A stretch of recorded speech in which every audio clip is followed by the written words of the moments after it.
여러분, 지난주에는 뜬금없이 주님의 고난 2 이렇게 해가지고 말씀이 나오더니 지난주에 2 했으면 이번 주에는 주님의 고난 하고 갔으면 3 해야 되는데 4 그랬습니다.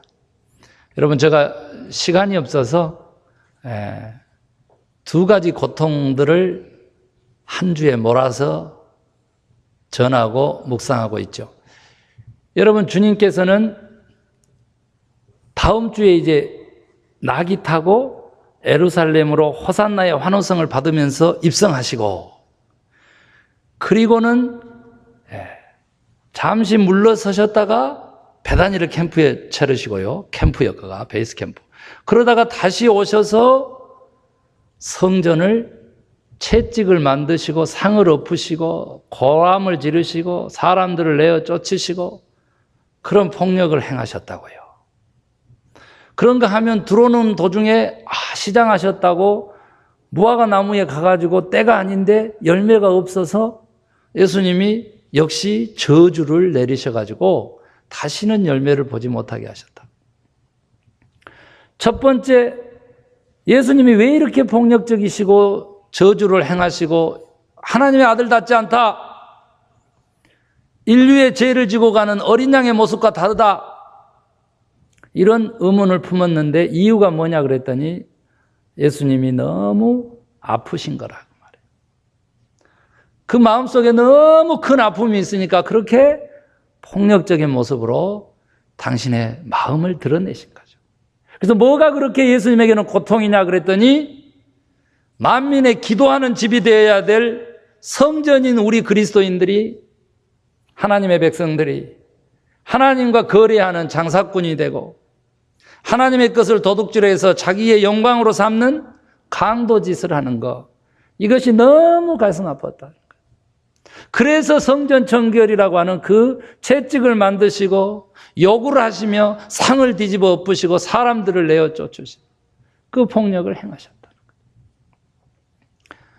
두 번째로 저주도 있었는데 왜 그렇게 무화과 나무 때가 아닌데 무화과 나무를 저주해서 죽이셨을까? 지난주에 뭐라 그랬어요? 왜 그 마음속에 마땅한 열매가 있어야 되는 우리 그리스도인들이 우리들의 삶 가운데 열매가 없는 것을 보시고 입만 무성한 거 보시고 50년 내가 저를 예배자로 불렀는데 한 영혼 생명의 열매가 없이 50년 동안 휘날리는 그 열매 없는 삶을 보면서 너무 가슴 아팠다. 자기가 한 생명 구원하지 못해도 내가 부른 생명이나 쫓아내지 말지. 다 낙담시키고 상처 주고 그런 모습으로 앉아서 또 예배자라고 앉아있는 입만 무성한 우리들의 모습. 세상적으로도 어찌 그렇게 영향력을 상실해가지고 지 하나 밥가릇, 지 하나 입가름도 못하고 살면서 그 입술에 예수를 올리고 하나님을 올리고 주님의 이름에 권능을 올리고 너무 가슴 아픈 거죠. 여러분, 오늘 또 예수님께서 폭력을 행사하세요. 그 폭력은 뭐냐 했더니 면박이죠, 면박. 오늘 예수님께서는 지금 마지막 밤이거든요, 마지막 밤. 이 땅에서의 마지막 밤이요. 제자들 모아가지고 첫 번째 뭐 하셨어요? 제자들의 발을 씻으셨어요. 그 밤에 뭐 하셨어요? 오늘날 기독교와 교회 공동체를 있게 했던 바로 그 구원의 가장 핵심적인 제도라고 하는 성찬 애식을 행하셨어요. 그러는 오기에 느닷없이 예수님께서 그 분위기 너무 좋았잖아요. 내 발만 말고 막 내 몸까지도 씻겨주세요 하는 그 베드로. 그런데 제자들에게 갑자기 정색하시더니 너네들이 다 나를 버릴 것이다. 제자들이 막 이구동성 안 한다 그랬겠죠. 그러나 막 베드로는 크게 힘주어서 얘기했겠죠. 다른 사람은 다 버릴지언정 나는 주님과 죽기까지 버리지 않겠습니다. 그런 사람 앞에서 고맙다 그래야 되는데 예수님이 면박을 주는 거죠. 그것도 숫자를 들먹이면서. 닭이 2번도 울기 전에 네가 3번 나를 부인할 것이다. 이 숫자 들먹여 놓으니까 얼마만큼 이게 면박이 심한 건지 참담한 겁니다. 그래도 베드로가 큰 소리 치고 제자들도 큰 소리 치는데 예수님께서 그 다음 하신 일이 어디냐 그랬더니 겟세마네 기름을 짜는 곳이라고 하는 언제나 그 기도하셨던 감람산 기슭으로 제자들을 이끌어가는 거죠. 너네들 여기 11명 있어. 3명은 나 따라와. 가룟 유다는 없고요. 3명 데리고 가서 다시 또 제자들에게 얘기합니다. 내 마음이 지금 너무나 긴박하고 슬퍼서 그냥 다른 그 복음서에 보면 번민하여 죽게 되었다. 그러니까 너희는 여기서 깨어서 기도하라 그런 거예요. 11명의 제자들 통틀어는 여기 앉아있으라 하시고 그 다음에는 깨어있으라고 이렇게 제자들에게 하시고는 그 다음에 혼자 또 돌멩이 던질 만큼이니까 한 30m 되니까 저쪽 에베실 끝하고 이만쯤 되는 것에 가셔가지고 다른 복음서에 보면 오늘 마가에 없지만은 땀방울이 떨어져 핏방울이 되기까지 하나님과 기도하는 거예요.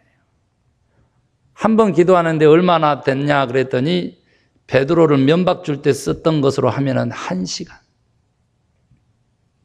그 기도의 내용이 뭐였냐 그랬더니 아버지 이때가 나로부터 지나가게 하시고 할 수만 있거든 아버지께서는 모든 것이 능력이 있으시니까 가능하시니까 이 잔을 내게서 물리쳐. 때하고 잔하고를 같이 쓰고 인간의 사명, 인간의 그 듀리를 그렇게 성경은 설명하는 거죠. 그러나 내 원대로 마시옵시고 아버지의 원대로 행하여 주세요. 그 기도 하시고 제자들에게 왔는데 제자들이 어떻게 하고 있었다고요? 주무시고 계셨다. 예수님께서 이름을 바꿔서 사람을 쓰거든요. 이름을 바꿔서. 그래서 교회의 직분도 여러분 신중하게 또 그리고 순종하는 마음으로 받아야 돼요. 하나님이 쓰실 때는 이름을 바꾸고 쓰시거든. 그래서 시몬인데 게바 베드로다 하고 네 신앙 고백 위에 교회를 세우겠다 해가지고 아직도 가톨릭은 이 성 베드로 성당을 그 중심에 삼아요. 그 베드로라 마땅히 불러야 되는데 예수님이 얼마나 속이 상하셨으면 옛날 이름 불러버리는 거예요. 이 갈릴리 총구석에서 그 호숫가에서 고기나 잡아먹고 살았던 놈아 시몬아 그래 1시간도 깨어있을 수 없더냐. 또 숫자를 들먹이시는 거예요. 또 숫자를. 면박을 주는 거죠. 예수님 마지막 시간에 교회를 세우겠다 해가지고 그 제자들 중에 수제자로 삼아야 되는 베드로에게 어찌 이럴 수 있을까? 여러분 한 번쯤은 고민해 보셔야 돼요. 그 속에 아픔이 있었다는 거죠. 아픔이 있었다.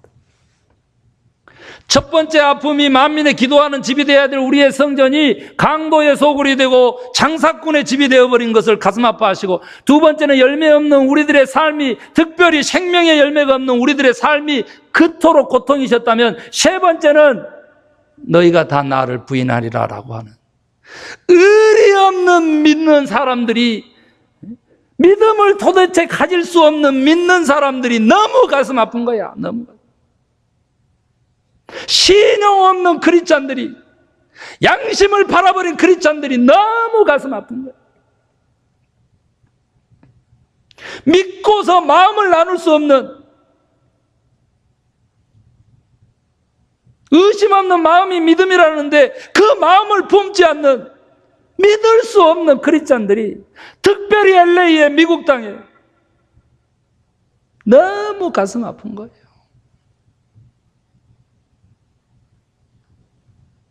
네 번째는 뭐가 가슴 아팠을까요? 예수님처럼 하나님의 뜻이라면 내 뜻대로 말고 아버지의 원대로 되기를 원한다고 하면서 하나님의 뜻이라면 순종해야 되는데 순종하지 않는 내 뜻이 그렇게 가슴 아픈 거예요. 그렇게. 단 한 번도 자기 중심성을 벗어나 본 적이 없는, 내가 믿는다라고 하는 그 믿음 없는 믿음이 가슴 아픈 거예요.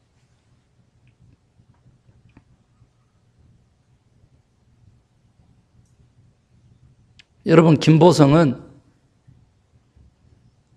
여러분에게 축복이 쓰리 이렇게 하면서 의리를 얘기를 하더라고요. 그런데 김보성의 참된 의리는 뭐냐 그랬더니 나 깜짝 놀랐어요. 그걸로 돈 벌어먹고만 다닌 줄 알았더니 아니요, 철학이 있어. 나보다 못한 사람들에게 내 가진 재능과 시간과 물질을 나누는 것이 참된 의리다 그러더라고. 오 주여. 여러분, 우리는요 의롭게 되다라고 하는 그 칭의를 위해서 우리가 지금 믿음 생활을 하는 거거든요. 우리가 죄인에서 의인으로 가는 거거든요. 의리가 뭔지 아세요? 의리가 옳은 이치라고 하는 거예요. 옳은 이치. 그런데 오늘날 크리스찬들이 저와 여러분 할 것 없이 옳은 이치를 잃어버렸어요. 없어요 그거. 나에게 이익이 있으면 옳아요. 선이에요. 그 사람이 맞아요. 이익이 없죠. 악해요. 나빠요. 틀렸어요. 제가 거짓말합니까? 수없이 봐요. 수없이. 교회 내에서도 수없이 봐요. 그게 너무 예수님은 가슴 아픈 거예요. 너무 가슴 아픈 거예요.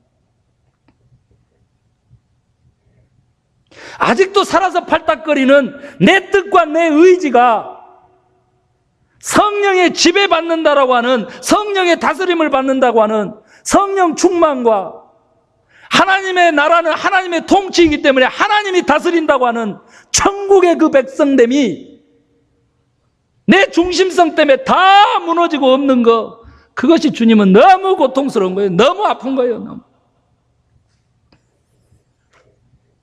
여러분, 오늘 겟세마네 동산의 기도 얘기 좀 해볼게요. 예수님은 공생의 생활, 하나님의 뜻을 쫓는 3년 6개월의 생활 동안요 40일 금식 기도로 시작하셨어요.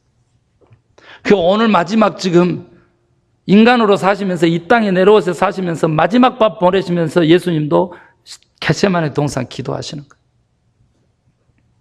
오늘 겟세마네 동산에 기도하고요, 마태복음 산상수훈 끝나고, 산상수훈 가운데 물론 있죠, 6장에 나오는 주님이 가르쳐준 기도하고 똑같은 표현을 쓴다는 사실을 여러분 알아야 돼요. 아버지의 원대로 되기를 원합니다. 이 말이 주님이 가르쳐준 기도에서 하나님의 뜻이 하늘에서 같이 땅에서도 이루어지이다, 땅에서도 이루어지이다, 그 표현하고 헬라어가 원문이 똑같아요. 우리 한글로만 그렇게 번역을 해놨을 뿐, 아버지의 원대로 되기를 원합니다라고 하는 것은 아버지의 뜻이 하늘에 와서 같이 땅에서도 이루어지기를 원합니다. 기도는 뭐예요? 기도는 오늘 겟세마네 동산의 기도를 통해서 보면 기도란 하나님의 뜻을 묻는 것입니다. 하나님의 뜻에 순종하겠다고 내 뜻을 죽이는 것이 기도입니다. 아멘 하시기 바랍니다. 후안 카를로스 오르띠지 목사는 30년 전에 이미 제가 내세우고 있는 중형교회 비전을 실현한 사람입니다. 400명 교회에 부름을 받아서 아르헨티나에서 목회해가지고 2,000명이 넘어서니까 그분은 다시 300~400명씩 형제들의 모임교회로 다 쪼개서 나눠서 그 지역의 작은 교회를 섬기대로 다 보내고 에베실로 썼던 그 건물을 양로원하고 고아원으로 바꿨습니다. 30년 전에 아르헨티나에서도 한 일을 우리 코리안들이 미주에서 한번 해보자고 하는데 얼마만큼 많은 방해가 있는지 몰라요. 후안 카를로스 오르띠지 목사 얘기를 왜 하느냐 그러면 그분이 제자입니까? 주님과 동행하십니까? 라고 하는 책을 통해서 우리 한국교회에 제자훈련이라고 하는 개념을 도입하셨고, 그거에 의해서 온누리교회와 사랑의 교회, 옥하는 목사와 하영조 목사가 오늘날 영적 지도자로 서게 된 진정한 영적인 멘토인데 여기 LA에 살고 계세요. 그분의 책 하나를 더 소개합니다. 제가 기도 얘기할 때마다. 책 이름이 뭐라고? 우리의 기도는 하늘나라에서 잡동사니 우편물처럼 취급된다. 그분이 얘기하는 것은 뭐냐면 우리의 기도가 응답받으려면 하나님 나라에 필요하고 하나님 뜻에 합하면 하나님께서 즉각 응답한다는 거예요. 근데 그거 아닌 것은 하나님이 그 봉투조차도 뜯어보지 않는다는 거예요. 여러분이 무슨 기도를 얼마나 하는지 몰라도 하나님께서 응답하시는 능력의 기도자들 되는 것이 저 소원입니다. 그러려면 여러분 제발 하나님의 나라를 위하고 하나님의 뜻을 위하는 기도를 올리시기를 주의 이름으로 축원합니다. 이쯤 되면은요, 거룩한 삶이 무엇인지도 우리가 알아야 돼. 제자 훈련의 목적이 뭐냐 그랬더니 바로 거룩한 삶을 결단하는 것입니다. 그렇다면 거룩하고 경건한 삶, 성스럽게 되는 성도가 되는 비결은 뭐냐 그랬더니 하나님의 뜻에 순종하는 것입니다.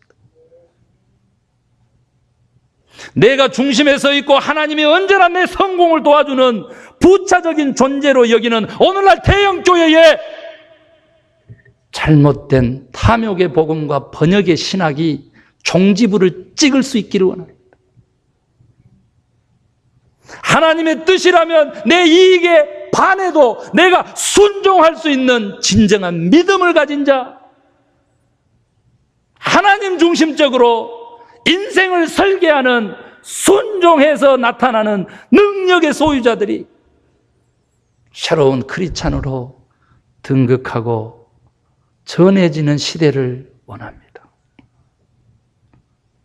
여지껏 한 번도 이런 설교를 들어보지 못하고 하나님은 언제나 내 축복을 내가 원하는 것을 들어주는 그런 분으로만 여겼다면 이 시간 적어도 이 고난의 주간에 하나님의 아픔을 털어드리기 위해서 회개할 수 있는 저와 여러분 되십시다. 내 뜻을 죽여내지 못하고 내 감정을 죽여내지 못하고 내 경험을 죽여내지 못하고 내 의사와 내 생각과 내 마음을 한 번도 주를 위해서 양보하거나 죽여내지 못하고 주를 사랑한다고 거짓말하지 않는 참된 심령들 되시기를 주의 이름으로 축원합니다. 그래서 성스럽게 되는 것은 주의 뜻을 청종하는 것입니다. 그러면 이쯤 되면 여러분들이 물으셔야 되는 거예요. 하나님의 뜻이 무엇입니까? 그 말이에요. 하나님의 뜻이. 여러분 그러면 우리는 데살로니가 5장으로 갑니다. 데살로니가 전서 5장으로 얼른 가죠. 그래서 우리가 다 알고 있으니까 제가 하려고 그러는데 일부러 성경을 펴는 것입니다. 여러분 우리가 그리스도 예수 안에서 있는 너희를 향한 하나님의 뜻 세 가지가 뭐였어요? 항상 기뻐하라. 오케이. 쉬지 말고 기도하라. 예스. 그 다음에 범사에 감사하라. 죄송한데 교회가 편식한 것입니다. 항상 기뻐하라고 전에 15절에 데살로니가 전서 5장 15절에 뭐라고 써져 있는데 제가 한번 읽어드릴게요. 원래 제가 12절부터 읽어야 우리가 정신이 번쩍 나는데 시간 관계상 제가 15절만 한번 읽어볼게요. 삼가 누가 누구에게든지 악으로 악을 갚지 말게 하고 서로 대하든지 모든 사람을 대하든지 항상 선을 따르라. 이게 15절이고 16절로 가면 항상 기뻐하라. 쉬지 말고 기도하라. 범사에 감사하라. 이것이 그리스도 예수 안에서 너희를 향하신 하나님의 뜻입니다.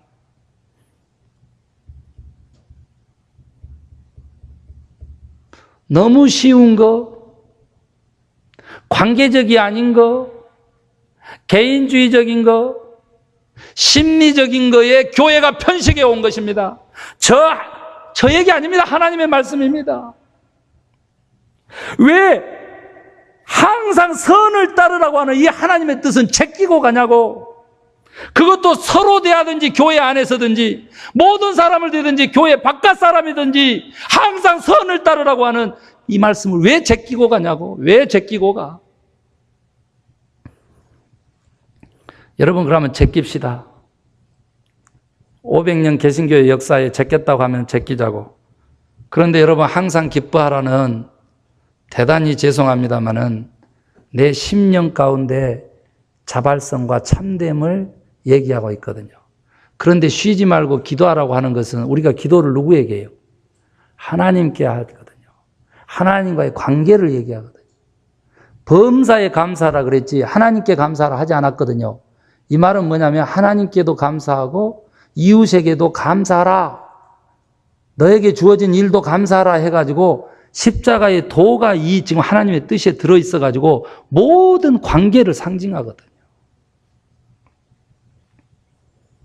심리적인 것만이 아니라는 거였죠. 이것이 하나님의 뜻이에요. 여러분, 하나님의 뜻을 분별하는 세 가지 기준을 나성소망교회에만 하나님이 허락을 하셨어요. 그 누구도 얘기 안 합니다. 왜? 성경을 통째로 읽지 않기 때문에. 하나님의 뜻을 여러분의 삶 가운데서 어떻게 분별하는지 하나님이 그 기준을 세 가지 주셨다고요. 애우시기를 바라요. 첫 번째가 뭐냐 그랬더니 진리의 기준이세요. 진리의 기준. 하나님의 뜻이 무엇입니까? 라고 물으시면 여러분 진리의 기준을 가지셔야 돼요. 그런데 우리 기독교에서 말하는 진리는 누구세요? 예수님처럼 하면 된다는 거예요. 아멘 하시기 바랍니다. 그런데 예수님이 뭘 하신지를 모르면 어떻게 이 뜻을 찾아나가겠어요? 진리의 기준을 잃어버리는 거지. 여러분 세상 사람들이 말하는 철학에서 말하는 진리의 3대 요소가 뭔지 아세요? 드러나 봤어요?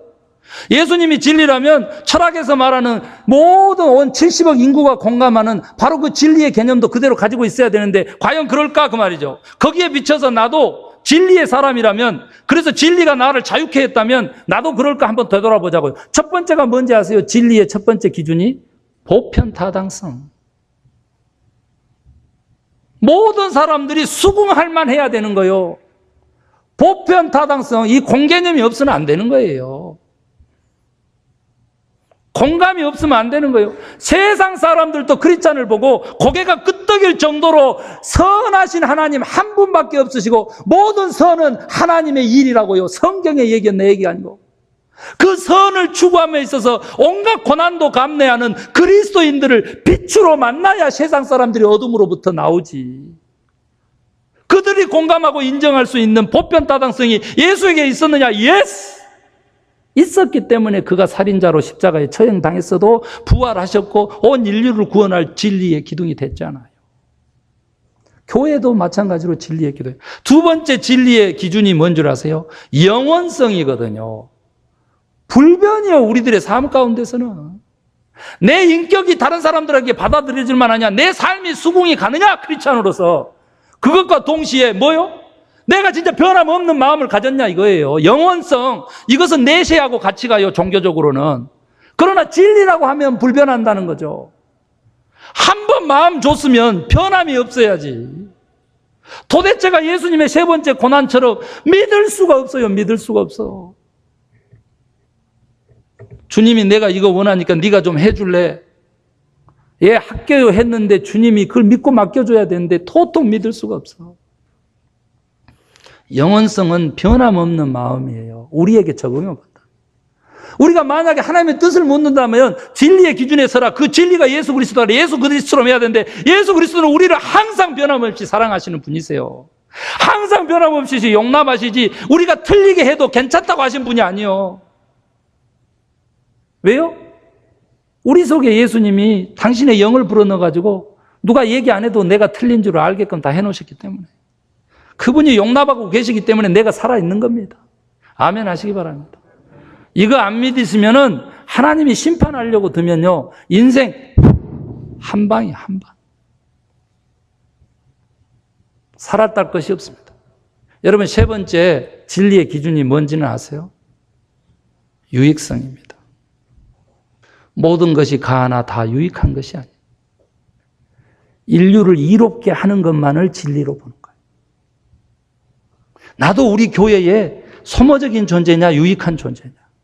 나도 하나님의 나라에 하나님의 뜻에 유익한 존재냐, 아니냐? 이것은 더 나아가면 뭘로 나아간지 아세요? 내가 덕을 쌓는 존재냐? 아니면 해를 끼치는 존재? 진리의 기준이 하나님의 뜻을 분별하는 첫 번째고요. 두 번째 하나님의 뜻을 분별하는 기준이 있는데 좀 외워주시기 바라요. 제가 반복해서 얘기하니까. 생명성의 기준입니다. 구약은 뭐라고요? 인간에게 살아라 내가 너희를 번성케 하리라. 축복하리라. 신약은 무슨 명령이 있다고요? 살려라. 내가 너를 살렸느니라. 그러니 네가 다른 사람을 살려라. 다 뭐예요? 생명론이죠. 오늘날 우리에게 적용해 보면 어떻게 될까요? 내 말이, 내 생각이, 내 마음이 살리는 거냐 죽이는 거냐, 건설하는 거냐 파괴하는 거냐. 내 생각이, 내 마음이, 내 말과 내 행동이 죽이는 거라면 하나님의 뜻에서 벗어난 거니까 빨리 나와야 돼. 죽이는 거 구체적으로 예수님이 가르쳐 줬어요. 형제를 미워하는 자는 살인하는 자다. 미움을 떨쳐내지 못하고 용서의 십자가 밑에서 주님을 찾을 수가 없어요. 세상에 미워할 일도 미워할 사람도 없는 줄로 믿으시기를 바랍니다. 이 시간 하나만큼은 하나님 내 자신까지도 용서할게요. 이 선언에까지 깊이 나가실 수 있어야 돼요. 살리는 삶 사시기를 주의 이름으로 축원합니다. 그리스도의 영이 있으면 산 자고 그리스도의 영이 없으면 죽은 거라고 했어요. 그리스도의 영이 우리를 다스려야 내가 산 자가 되어야 다른 사람 살릴 거 아니에요. 너무 심플한 이 진리를 우리가 다시 한번 마음에 새기고 성령의 소욕이 우리를 지배하고 다스릴 수 있게 되기를 주의 이름으로 축원합니다. 여러분, 바울은 우리에게 가르쳐줬어요. 육체의 소욕에 한 번도 이기지 못해요. 오늘 겟세마네 동산에서도 예수님이 말씀하셨어요. 뭐라고? 마음은 원이라도 육신이 약하도다. 그랬을 때 예수님의 그 마음이라고 표현했던 그 퓨누마라고 하는 거예요. 내 마음이 번민해서 죽게 되었다 했을 때 그것도 영으로 번역되고 바람으로 번역되는 푸시케를 쓰셨거든요. 그런데 제자들에게 했을 때 네 마음은 원이라도 육신이 약하다 이 한타는 퓨누마를 썼어요. 영혼이라고 하는 것이고 인디비주얼한 존재를 얘기하는 거예요. 그런데 그 영이 예수의 영으로 지배받지 않으면 우리는 죽은 영이라는 거죠. 살아있어야 살리는 사명을 감당합니다. 그것이 말씀대로 살아내는 거예요.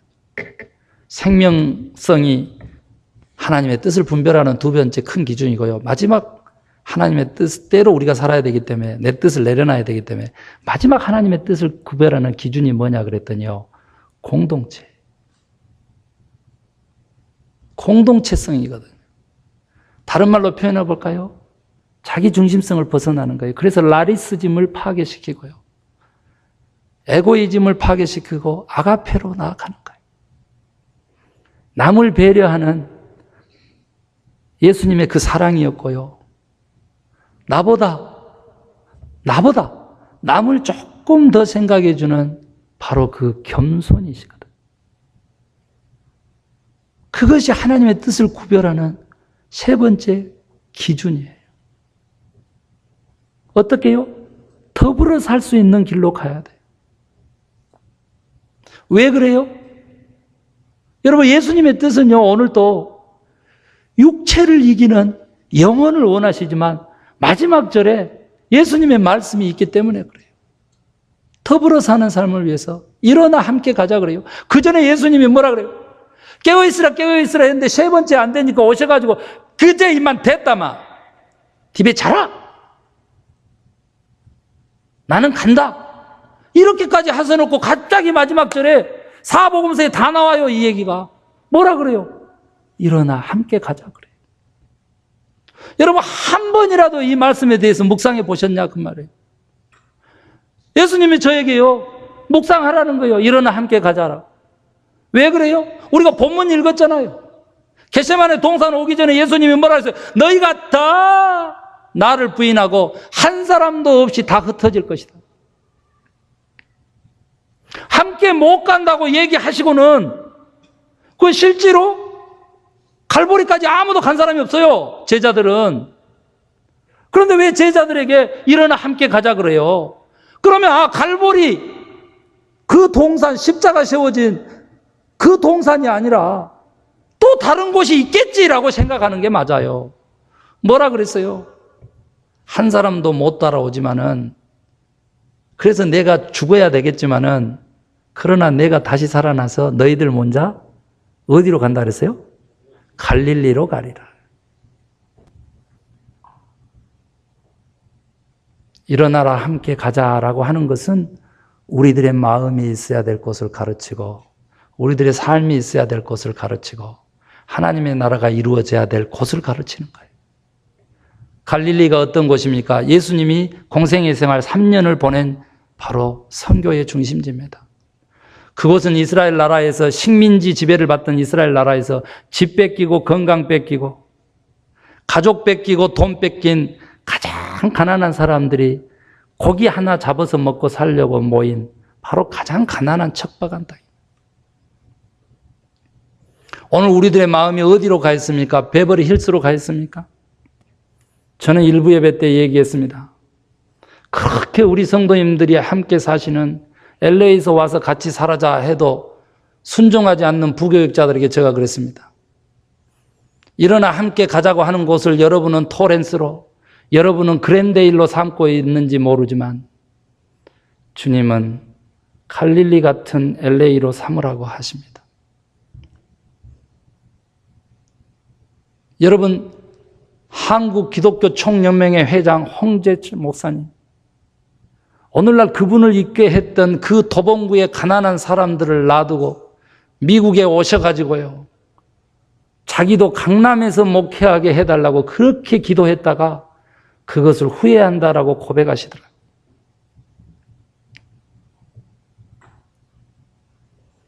여기 있는 김재율 목사도 내 말을 좀 알아듣는 사람 있다 생각하면서 그렇게 플러톤을 바라고 오렌지 카운티를 바라고 그 짓거리 한 세월이 여러분 얼마나 만큼 많은 회개를 불러오는지 모릅니다.